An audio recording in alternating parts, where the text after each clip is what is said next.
বিভৎস গরম পড়েছে। যাই হোক, কিছুদিন আগে আমি একটা ভিডিও বানিয়েছি, আর সেখানে একটা দাদাভাই এসে আমাকে আমার কমেন্ট বক্সে কমেন্ট রেখেছে যে স্বপ্না ভাদুরীর কথা জিজ্ঞেস করতে। বিশ্বাস করুন, আমি তখনও চিনতাম না স্বপ্না ভাদুরীটা কে।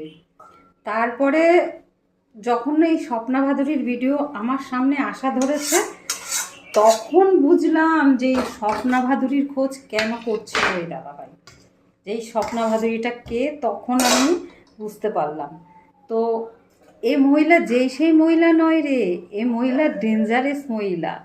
মানে যত তাড়াতাড়ি একে পাগলাগারুতে ভর্তি করে দেওয়া যাবে তত তাড়াতাড়ি মানুষের মঙ্গল। বাপ রে বাপ, ডেঞ্জারাস মহিলা।